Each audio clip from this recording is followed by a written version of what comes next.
यही तो कह रहा हूँ ना। हाँ। वो कहते हैं कि हमने 35 साल भीख मांग के खाया था, आज फिर आपके दरवाजे पर भीख मांगने आए। प्रधानमंत्री ने कहा है छत्तीसगढ़ में, क्या सहमत है प्रधानमंत्री की? प्रधानमंत्री जी पहले कह दिए हैं कि हम शपथ ग्रहण में आए हैं, तो वोट मांगने नहीं गए थे। हाँ। वो शपथ ग्रहण में गए थे। अच्छा, वो जनता से वोट मांगने नहीं गए थे। हाँ। वो पहले जिता दी। सुना है प्रधानमंत्री की बात उनके केंद्रीय मंत्री, उनके पूर्व सांसद ही नहीं मान रहे। प्रधानमंत्री ने कहा है छत्तीसगढ़ में, क्या सहमत है प्रधानमंत्री की? प्रधानमंत्री जी पहले कह दिए हैं कि हम शपथ ग्रहण में आए हैं, तो वोट मांगने नहीं गए थे। हाँ। वो शपथ ग्रहण में गए थे। अच्छा, वो जनता से वोट मांगने नहीं गए थे। हाँ। वो पहले जिता दिए। पहले जनता सब वोट खरीद लिए। हो सकता है कि जनता का रुझान उन्होंने देख लिया कि कमल के फूल की तरफ है। नहीं, ये नहीं, वो वोट जनता का रुझान देखे होंगे या कुछ देखे होंगे। हाँ। लेकिन वो पहले जान के हम शपथ ग्रहण में आया है। हाँ। अब शपथ ग्रहण में नहीं जाएंगे वो। हाँ। शपथ ग्रहण में दूसरा कोई जाएगा। अच्छा, वो शपथ ग्रहण चले गए। अच्छा, हाँ,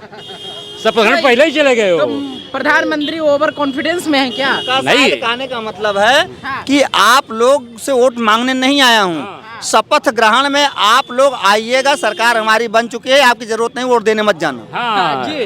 अब वो शपथ ग्रहण में चले गए। हाँ। अब शपथ ग्रहण इसलिए नहीं जाएंगे, वो पहले जाएंगे अपनी कमजोरी। हाँ। कि शपथ ग्रहण वो नहीं जा पाएंगे, तो वो पहले ही कह दिया। आपको क्या लगता है कि सरकार आप वहाँ कौन बना रही है, बीजेपी या कांग्रेस? कांग्रेस बना रही है, इसीलिए कह दिया ना कि हम शपथ ग्रहण में आए हैं। अच्छा, इसीलिए कहते हैं हम शपथ ग्रहण में आए हैं कि हम फिर मौका हमको न जनता का है कि हम आना। हमने तो सुना है प्रधानमंत्री की बात उनके केंद्रीय मंत्री, उनके पूर्व सांसद ही नहीं मान रहे हैं, वर्तमान सांसद भी नहीं मान रहे हैं। जैसा कि मध्य प्रदेश में हो रहा है, राजस्थान में हो रहा है, उन्हीं की पार्टी की एक वसुंधरा राजे जी हैं जिनको तो मना नहीं पा रहे हैं, और जनता के लिए क्या कर देंगे वो भाई।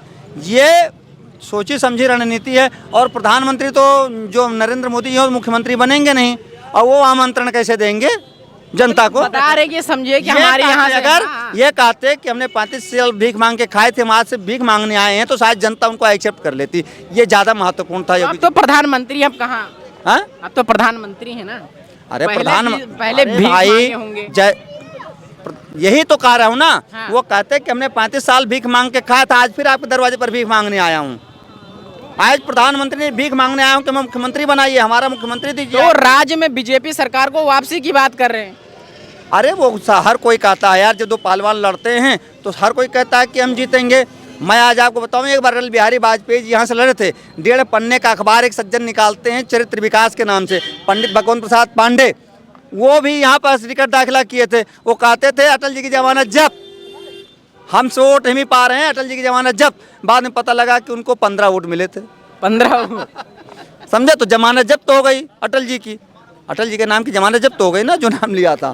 तो इसी प्रकार से प्रधानमंत्री भी हैं। प्रधानमंत्री जब उनका गृह मंत्री कहता है, उनके पार्टी के लोग कहते हैं कि प्रधानमंत्री हमारा जुमला करता है, हम जो वादा के तो सब जुमला थे, तो जनता अब छत्तीसगढ़ की बेवकूफ़ नहीं है। वहाँ के नक्सल तथा कथित लोगों को, गरीबों को नक्सलवादी कह करके आप मरवा देते हैं, आपकी सीआरपीएफ मार देती है, आपकी डिफेंस वहाँ मार देती है। आप क्या बात कर रहे हैं? वो लोग आपको सत्ता में आने देंगे? उनकी ज़मीनों को आप कब्जा करना चाहते हैं।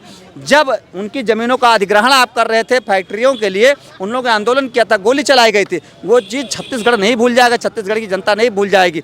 आप कुछ नहीं देना चाहते हैं, उनकी केवल ज़मीन हड़पना चाहते हैं मुख्यमंत्री। और ज़मीन हड़पना चाहते हैं? जी हाँ, अपने दोस्तों को जो हैं इंडस्ट्रियलिस्ट हैं उनके यहाँ का, जिनका नाम उनके साथ जुड़ रहा है, अडानी और रतन टाटा जैसे लोगों का नाम जुड़ रहा है, मुकेश अंबानी, अनिल अंबानी का नाम जुड़ रहा है, बहुत सारे लोग हैं, विजय माल्या का नाम जुड़ रहा है, उन लोगों को वहाँ पर। अरे आप विजय माल्या कहाँ, इस देश ही में नहीं है? क्यों? तो अब उनको कैसे जमीन देंगे मोदी जी? क्या वो विजय माल्या वहाँ गए हैं, लेकिन उनकी जो वो उनके सहयोगी हैं वो यहाँ काम तो कर ही रहे हैं ना। वो चली गई है ना, उनके सहयोगी काम नहीं कर रहे हैं क्या? किंगफिशर आपकी दारू बनना बंद हो गई, किंगफिशर की बॉटल नहीं आ रही है क्या बियर की? अगर वहाँ चले गए तो किंगफिशर कैसे चल रही है? इस पर आप बात करिए ना। तो वो तो वहाँ से बैठ करके चला रहे हैं, अपने को सुरक्षित महसूस कर रहे हैं कि हमसे पैसा ना वसूला जाए, हम मौज करें, वहाँ से बिजनेस करें, वहाँ कंपनियाँ बना लेंगे, किंगफिशर में सेल कंपनियाँ बना के पैसा लगा देंगे, और यहाँ के भारत के नेताओं का नंबर 2 का पैसा लेकर नंबर 1 में करते रहेंगे। तो ये हो रहा है, ये हो रहा है। ठीक, स्वाभाविक। क्या कहना